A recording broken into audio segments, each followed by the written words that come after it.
Bismillahirrahmanirrahim. Yang dihormati para muallim dan muallimah serta para juri yang arif lagi bijaksana.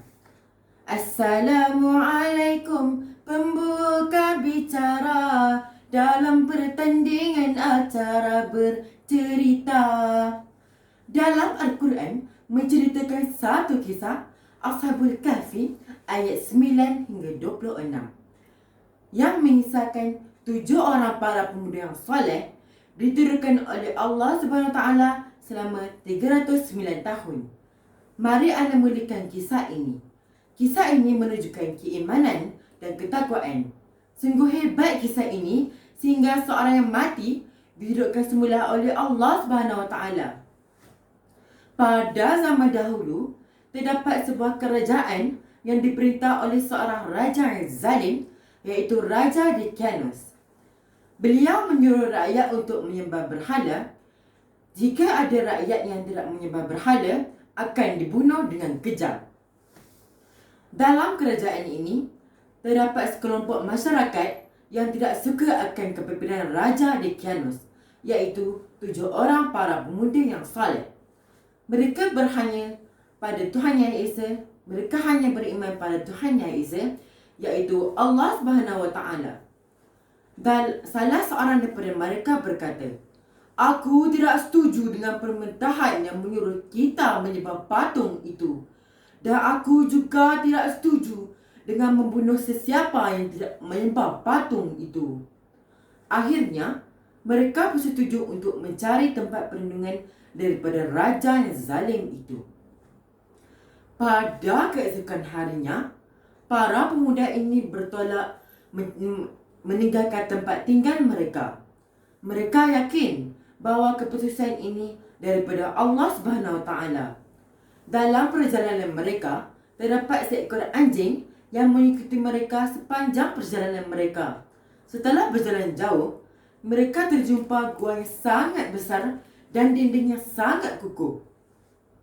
Ketujuh para pemuda ini masuk ke dalam gua, lalu mereka berdoa seperti dalam surah Al-Kahfi ayat 10.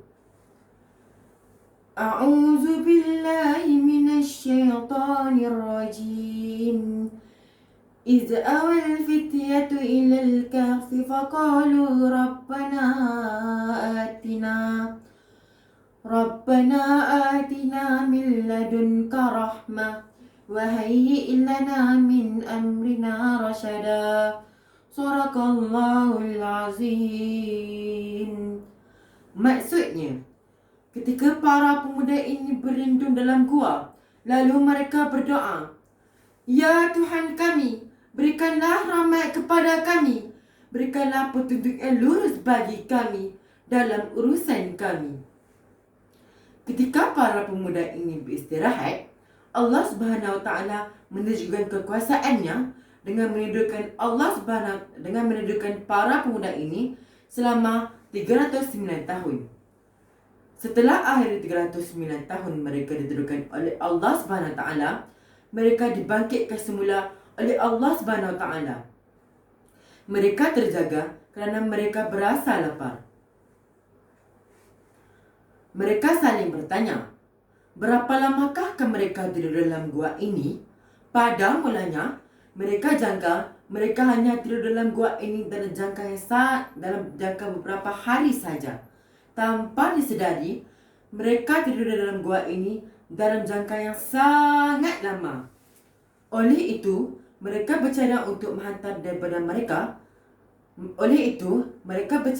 menghantar salah seorang daripada mereka untuk mencari makanan. Akhir sekali, Tamlika telah dipilih oleh mereka untuk ke kota Ausus mencari makanan. Kebetulan pula, mereka membawa wang perak semasa melarikan diri, semasa mencari tempat perlindungan ketika pemerintahan Raja Dikanos. Mereka berpesan kepada Tamlika supaya mencari makanan yang halal lagi bersih. Tetapi, keadaan di negeri itu telah berubah selepas 309 tahun. Negeri mereka diperintah oleh seorang raja yang beriman kepada Allah SWT Namun, terdapat segelintir masyarakat yang tidak mempercayai kepada Allah SWT. Dengan adanya para pemuda Ashabul Kahfi, bukti kekuasaan Allah SWT tidak meragukan mereka lagi. Semasa mereka mencari makanan, keadaan di kota itu tidak sama seperti dahulu. Semasa beliau ingin membayar makanan, pada salah seorang daripada penjaga, penjual serta penduduk kota hairan melihat dia membawa wang perak ketika pemerintahan Raja Dickenus. Mereka mendapati dia adalah salah seorang daripada para pemuda yang melarikan diri ketika pemerintahan Raja Dickenus. Dia dibawa menghadap raja yang beriman itu. Raja itu sungguh gembira akan kehadiran para pemuda ini. Para pemuda ini bergerak menuju ke gua bersama sang raja dan para pembesarnya. Para pemuda-pemuda ini disambut baik oleh sang raja dan diberi makanan yang sungguh enak, yang sungguh sedap dan tempat tinggal yang sungguh indah. Namun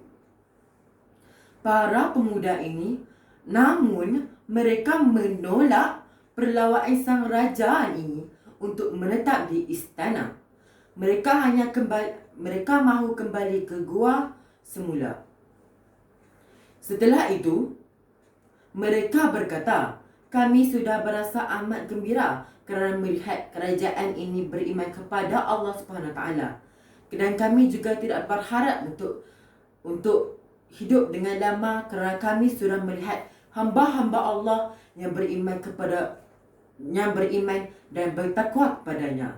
Setelah itu, mereka berdoa kepada Allah SWT untuk pulang ke rahmatullah. Setelah terlafaznya doa itu, ketujuh para pemuda itu, mereka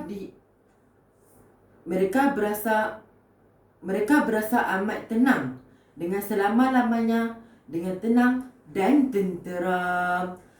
Sekian wa taufiq wa hidayah. Wassalamualaikum warahmatullahi wabarakatuh. Wa'assalam wa ilal liqa'.